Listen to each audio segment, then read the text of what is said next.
And to unfold the story of tracking your company emissions, I would now like to call Mr. Atiq Sheikh, counselor at CII Godrej Green Building Center, a certified energy auditor and certified expert in climate and renewable energy finance.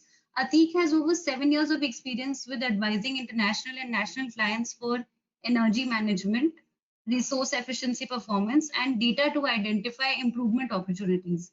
He has also worked on introducing many innovative concepts in the Indian industries such as economic industrial parks, resource efficiency, and cleaner production, green ports, material flow chart accounting, etc.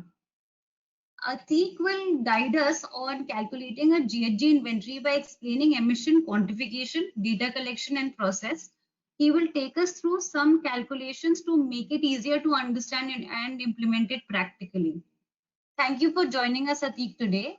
May I please request you to unmute yourself? Okay. I hope I'm audible and clear to all of you. Yes. Anyone confirm? Yeah, okay, yeah. Okay. Yes, Atiq. I think you also have control of the slides, okay? Yeah. Okay. So in two previous sessions, we saw why MSMEs should start calculating the GHG emissions as they are part of a bigger value chain. And then in the previous session, we saw the basic principles on if you want to start your GHG accounting, what are the things you should take care of, like setting organizational boundary, what sort of control you have on the emission sources, and then what are scope 1, 2 emissions.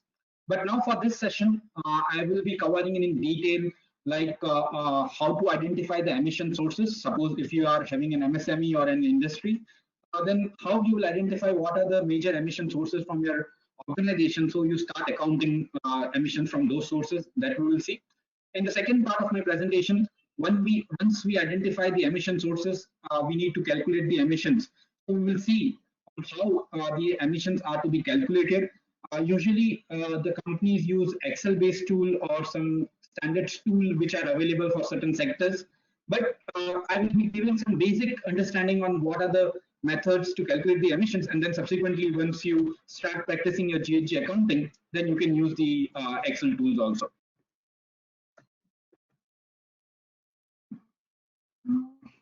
This is taking time for the slide changing.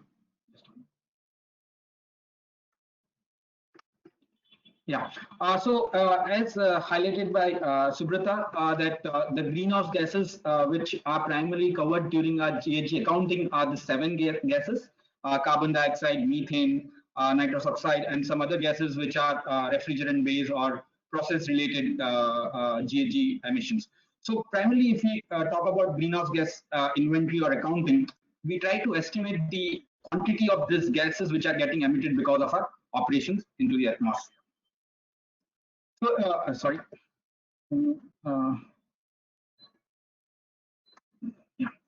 So if we talk about the 6 gases, the carbon dioxide, which is one of the major greenhouse gases, the primary sources of CO2 are basically fossil fuel combustion like coal, then crude oil, and some basic, I would say, emissions during the transportation of coal or mining of coal. That time we will see the carbon dioxide emissions.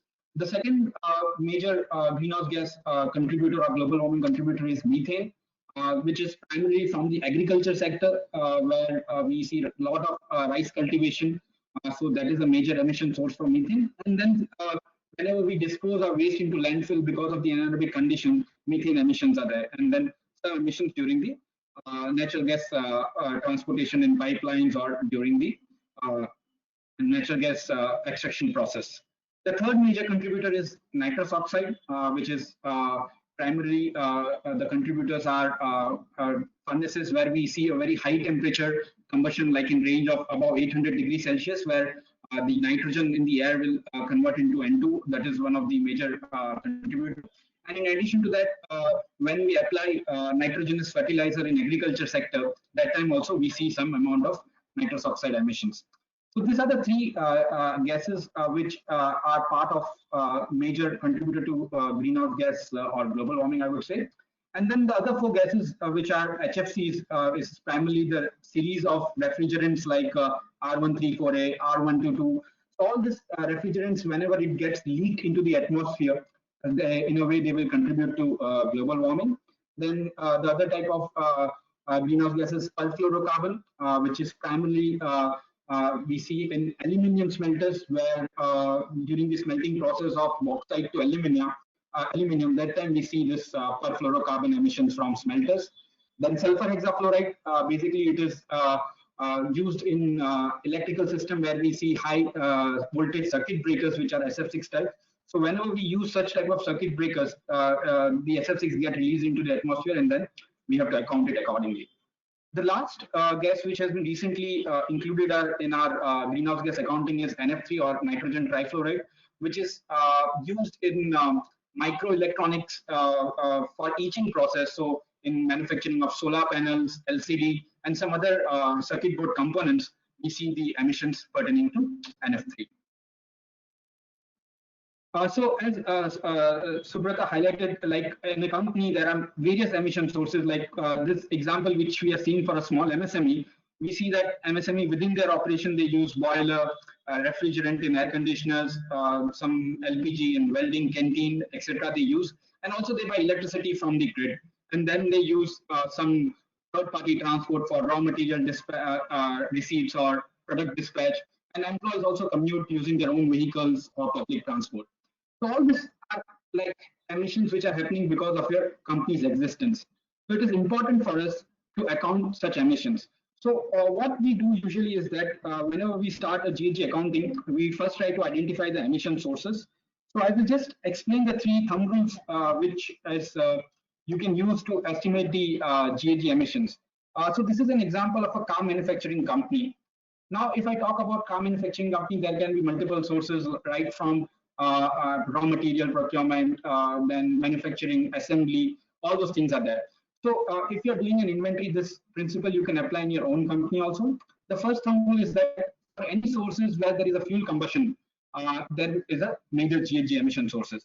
In a car manufacturing company, if I talk about fuel combustion, coal or gas consumption in boiler, gas consumption in paint house, heat treatment furnace, canteen, then acetylene used in cutting or welding. So these are all, I would say, fuel which is carbon primarily, and then it is combusted to get the heat, and the waste, or I would say the emissions which are generated because of it, is CO2. So that is first thumb rule. So whenever you identify or you want to identify the emission sources, you should look for fuel combustion. So that will classify as a emissions there. Then second type of emission you should identify is wherever there is a GHG use. Now, if you see the fuel combustion, we are using some fuel like coal or diesel and converting into heat, and byproduct we are getting is CO2. Now, there are certain applications where GHGs are used. For example, refrigerant, R134A or R122, another series of refrigerant are primarily used in our chillers or split air conditioners. Now, whenever they are leaked into the atmosphere, we refill it so that the necessary performance of the system is continued. So when it is getting leaked into the atmosphere, it means that we are releasing GHG in our atmosphere. So that you need to account. So some of the example where GHG is used in our industry is refill of refrigerant, that is one type.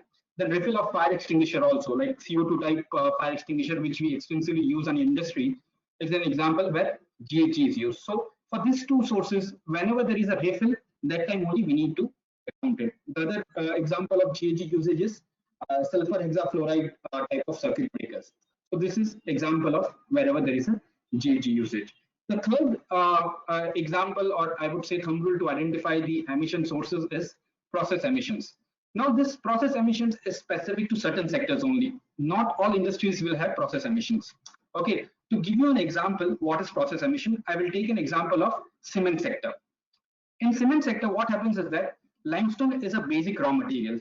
Now this limestone, it passes through a kiln or a circular reactor, I would say, where the limestone is heated at a very high temperature and coal is used as a primary source of energy.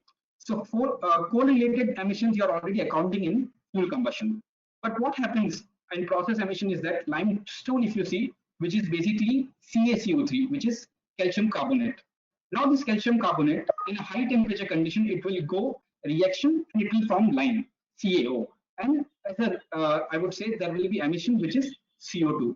So this CO2 emission which I'm talking about is because of a raw material type. For example, in an iron and steel sector, we use iron ore which is Fe2O3. Now this Fe2O3 reacts with a carbon or coke and we will get iron, and CO2 is getting emitted into the atmosphere. This emission is additional to fuel combustion and it's called as a process emission. Right now in automobile company, there are no specific process emissions, but if I talk about sectors such as fertilizer, cement, glass, wherever there is a high carbonate usage or where we see a reduction using a carbon, that time we will see the process emissions. And other emissions are like electricity consumption from grid, and then some indirect emissions which you are talking about are related to raw material receipts or car dispatch to dealers, employee commute. Similarly, for your company also, you need to do this step once you set the boundary and want to identify the emission sources. Now we have identified the emission sources from happening from a company's operation. So in an MSME, we will be using coal, diesel. So whatever we are using, those are the emission sources. Now these emission sources have to be converted into CO2, because when we do GHG accounting, we do not go and measure what is the CO2 emission with some equipment. It is basically the mathematical formulas and some calculations we will use to estimate the CO2 emissions. So as we have discussed scope 1, 2, and 3, just I will explain, like these are some of the sectors where we see scope 1, 2, 3 distribution share, like any industry where we see a very energy intensive sector, there the scope 1 emissions will be on the higher side. And for example, if we talk about e-commerce industry where they rely primarily on transportation and other things, there we will see the higher scope 3 share. But for example, in an IT company, we see that electricity buying from grid is a major emission sources, and scope 1 because of refrigerant and other things are there, which is very less. And scope 3 maybe because of the employee commute, business commute, we see scope 3 on the higher side. Now we will go into the detail on how GHG calculation is being done. So I hope I'm clear on how to identify the GHG emission sources. So we identified, for example, coal consumption in boiler, diesel consumption in DG sets. These are all the emission sources which you identified. Now we have to calculate how much emissions are happening from this emission sources. So basically, if you talk about, if you want to calculate an emission or how much CO2 is getting emitted into atmosphere from any emission sources, we use this simple formula. First, we will collect an activity data. For example, if I talk about boiler, so coal consumption in a boiler is an activity data. Diesel consumption in a DG set is an activity data. Electricity consumption from grid is an activity data. So this data for each emission sources we will collect. We will multiply this activity data into the emission factor, which are, I would say, a standard number. Like if you are consuming 1 liter of diesel, how much CO2 is getting emitted into the atmosphere? If you are consuming 1 unit of electricity, how much CO2 is getting emitted into the atmosphere? So these are called as an emission factor for per unit of diesel, fuel, electricity, or any material, how much CO2 is getting emitted into the atmosphere. So that is called as emission factor. Now, this emission factor, it may be for methane or N2O. So what we do is that we use certain conversion factor, which we call it as a global warming potential. I will go in detail what is GWP, how it is calculated in my subsequent slides. But for this slide, for an understanding, if there is methane, N2O, SF6, which is being used, and if you want to convert into equivalent of CO2, we use the global warming potential. And then for all the emission sources, you do this similar approach like diesel consumption, coal consumption, refrigerant consumption. Similar method you will do for all, and then you will add all the carbon dioxide emissions and you will get a total number, like from your company's operation, this much amount of CO2 is getting emitted.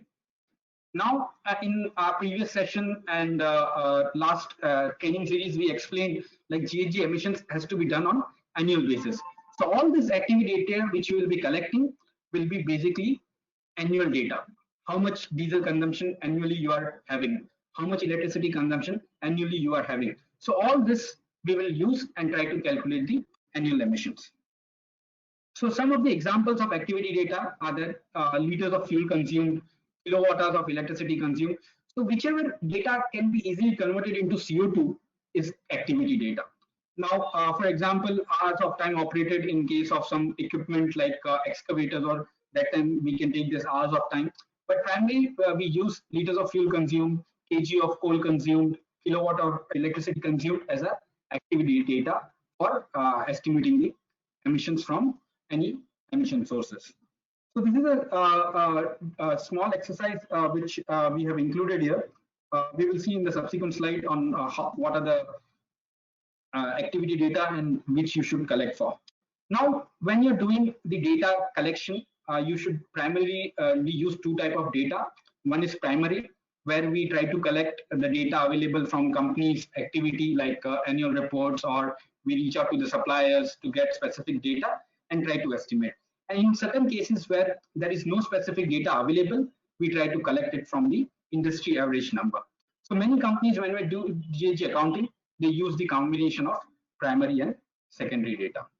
Now, when you are collecting the activity data, we have to take care of certain things like technological representativeness. Like in your plant, there may be different type of vehicles which use fuel like petrol or diesel. So we will have to consider those factors also while collecting the data. That is one aspect. Then temporal representative, whether the time which we are considering for an accounting, whether it is annual basis or monthly basis. So suppose if you are collecting monthly data, then for annual estimation, you will have to multiply it with 12, which is number of months. So that way we will have to ensure the representativeness in terms of timeline also. Then geographical representative, for example, we collect the data for a company in India, and we use single emission factor. But suppose if you are collecting a data for another company in a different country, then we will have to ensure for that part also. Then completeness and reliability are very important aspect when you are collecting the data for activity. I think now, these are the last 5 minutes for your presentation. Sure, yeah. So if I talk about scope and data sources, we have where we can collect the data from purchase receipts, ERP records, fuel logbooks, ledgers, safety records, and meters, from where we can get the data in terms of liters of fuel consumed or kg of coal, etc. Then if I talk about data sources for scope 2, which is electricity, primarily we collect it from the electricity bill, but very large companies, they rely on the meter data also, online metering, logbooks, from where we can collect the data for scope 2. Then if I talk about scope 3 data sources, we collect primarily from suppliers, material receipts, product dispatch, transporter, or the logistic service provider, where we can get the distance data. Then customers, sometimes if you are doing a product carbon footprint, how much is the use for the product, that also we need to collect from customers if you are including that in our inventory.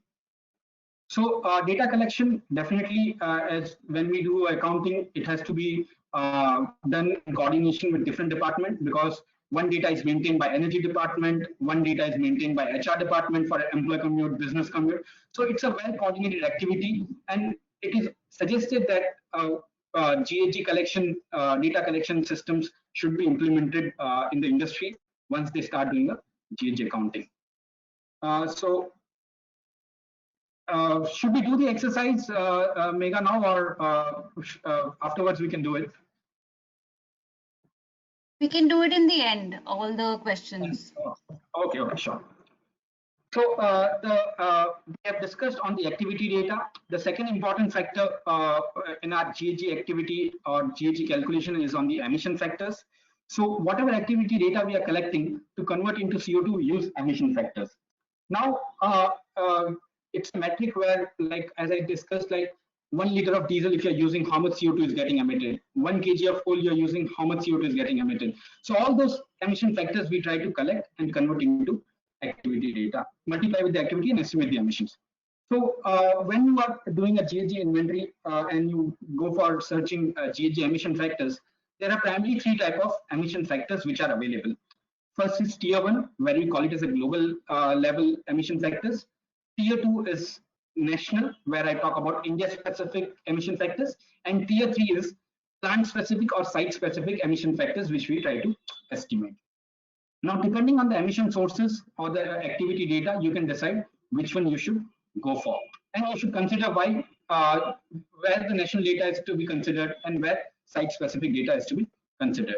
For example, in tier 1 dataset, we primarily rely on IPCC datasets where they have given for all the fuels what is the CO2 emissions, lower and upper limit, what is the default emission factors. But these are all based on NCV or the energy content of the fuel. So we can use the density and other aspect and try to convert into kg CO2 per liter of fuel or per kg of fuel that we can estimate. Then tier 2 are country specific emission factors. For example, in India, we have grid emission factors where India specific grid emission factors are regularly released by Central Electricity Authority, where we try to see like every year how a grid mix is changing, and then we see the emission factors which we use to convert our electricity consumption into emissions. Then tier 3 are site specific, where large companies like thermal power plants or fertilizer sector, where even a 1% data can have a significant impact on your emissions, they try to estimate the percentage or site specific emission factors. So for example, in power plant, they have ultimate analysis run for coal every time where they get percentage carbon. So they estimate their own emissions accurately and try to estimate the emissions happening from coal combustion. So this is one example where you can see afterwards, like if I taking tier 1 data emission factor for coal consumption in the site, and if I calculate tier 3 with help of ultimate analysis of coal, we can see that the emissions are at least 1 to 2% getting affected in overall comparison if you do the two approaches here. So last aspect of GHG emission calculation is on the global warming potential. As I indicated in my previous slide, whenever you do a GHG accounting, you will have multiple gases like methane, CO, then nitrous oxide. Now, when a company report a GHG number, they will report in a single metric, which is carbon dioxide equivalent. Now, suppose if company is reporting 1 ton of methane, 10 tons of N2O, 100 tons of CO2, if I talk about total number or key performance indicator, it is difficult to arrive. So for the simplicity basis, what scientists have done is that they have defined for each gases what is the global warming potential. Now, this global warming potential is calculated keeping in mind that CO2 is a basis. So they define CO2, carbon dioxide as a basis, and they say that if I'm emitting 1 kg of methane in atmosphere, it is equivalent to emitting 28 kg of CO2. So it means that methane is having 28 times more heat trapping capacity than compared to carbon dioxide. Now this 28 number or the global warming potential is calculated considering the lifetime of the gases, what is the radiative forcing, all these aspects are considered, and then based on that, they calculate the global warming potential. I will repeat again, global warming potential in simple terms is nothing but a comparative number where we can say that any gas or greenhouse gases is how much times more potent as compared to CO2. So for example, nitrous oxide is having 265 times more heat trapping capacity than CO2. So if you're emitting 1 kg of nitrous oxide, it is equivalent to emitting 265 kg of CO2. So whenever you are estimating methane, nitrous oxide and other gases, you multiply with this global warming potential and try to estimate one number, which is carbon dioxide equivalent for overall inventory. So this is a simple calculation which I have included here. A diesel generator is consuming 175 lakh liter of diesel in a month to provide a power backup. Now, if you want to calculate emissions by this diesel consumption, we use the activity data, which is 175 kiloliter. We multiply it with the emission factor, 2.64 tons of CO2. But here, as it is CO2, we are not multiplying with any GWP for other gases. The GWP for CO2 is 1, so into 1, and we will get the total emissions, which is 462 tons of CO2 equivalent emissions happening from DG set usage. So GHG data collection, whenever you are starting a GHG accounting, it is suggested that you use a simple Excel sheet and online form database to collect the data. But once you become mature and you want to utilize GHG accounting system and it becomes a more strategic area for your business to focus, you can implement certain data management system where all the data can be collected in a single place and be converted into CO2 accounting. So this is one example which I have included for Tata Motors. They have identified, like as a first step, what is emission sources of scope 1, scope 2, scope 3. So it is indicated here: manufacturing operations, electricity purchase, purchase goods and services, then vehicle used by the customers. So all those things are identified, and then they've estimated their emissions. So this is their scope 1 and 2 emissions, where they have given for last 3 years what is scope 1 and scope 2. And then scope 3 they are reporting separately here. And this is the absolute number which they are reporting. And then they are dividing it with by equivalent vehicle to estimate, like if Tata Motors is producing 1 unit of vehicle, how much emissions are happening in the atmosphere only with respect to scope 1 and 2. So these are some of the links which I have given here. This is a simple SME tool which was prepared in collaboration with WRI and TERI as part of India GHG program. So you can use this tool to estimate emissions from your operations. So it is primarily for MSME. And then there are some sector specific tools like cement, iron and steel, aluminium, paper. So all those you can refer from this GHG protocol website. So with this, I will end my presentation now. And over to you, Megha, for exercise if you have time. So I'll be launching 4 questions in total, and I'll give like 30 seconds to 45 seconds to answer each. And I'll request Mr. Atik to just discuss the answers briefly after when I share the responses from the participants. Sure, I will do that. Yeah. Okay, here goes the first one.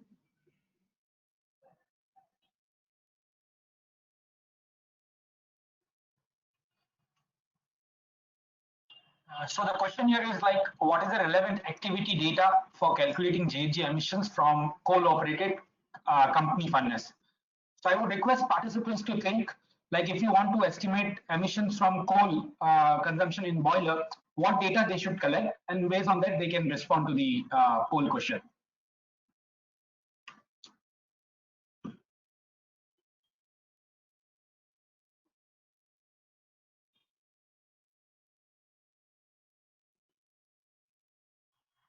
Yeah.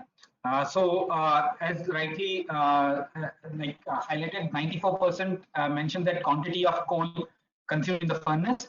So for the 6% people who have answered this as a number of hours per day furnace is operated, see, you have to think from a point of view, like if you want to estimate the emissions from fuel, then how you will convert number of hours into emissions. So you have to think in that direction and try collecting the data or identify what activity data has to be collected.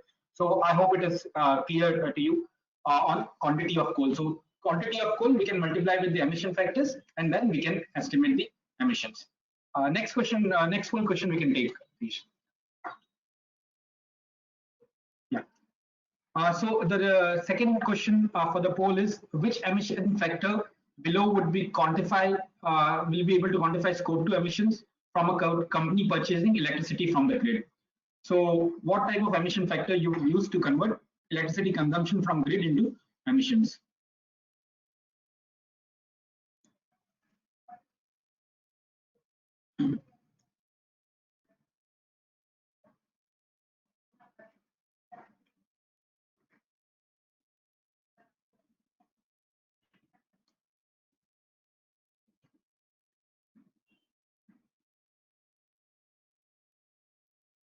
Yeah. As mentioned, as seen, 86% have given the right answer, which is grid emission factor. Now, if we go for thermal power plant or DG set emission factor, then it will be specific to that, I would say, fuel only. Now, if I talk about India's grid emission factor, we have multiple emission sources like multiple power generation sources like nuclear power plant, thermal power plant, coal or gas-based power plant, then hydro power plant. So all these numbers are, or the grid emission factor is considered calculated considering various type of power generating sources, because when you're purchasing electricity from the grid, you don't know whether it is from a thermal power plant or from a nuclear power plant. So we take an average grid emission factor for our estimation. I hope it is clear to all the participants who are attempted, have given the other two answer, which is not the grid emission factor and DG set. Tejas, we can go to the next poll question. Yeah. So what is the meaning of global warming potential? So as I explained in my slide, here what the GWP is calculated considering the basis of certain GHG. So you can attempt that answer here.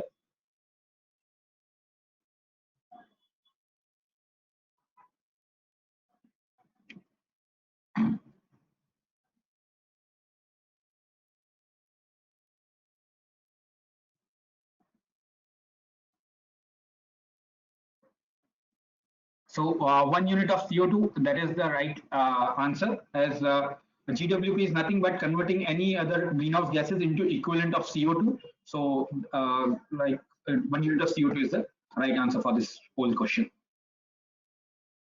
We can go to the next, I guess, last poll question then. Yeah. So this is a quick calculation. Maybe here we will give some 30-40 seconds for you to calculate.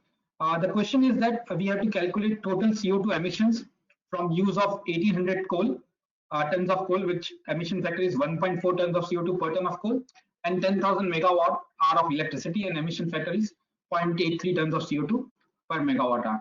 So you have to calculate 1800 multiplied with emission factor plus electricity multiplied by the emission factor.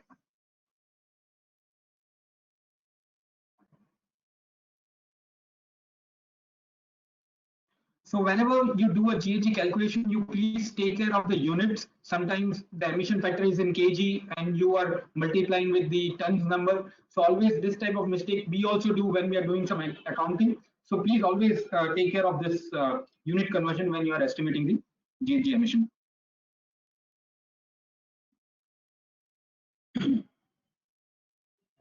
So the right answer is 10,820 tons of CO2.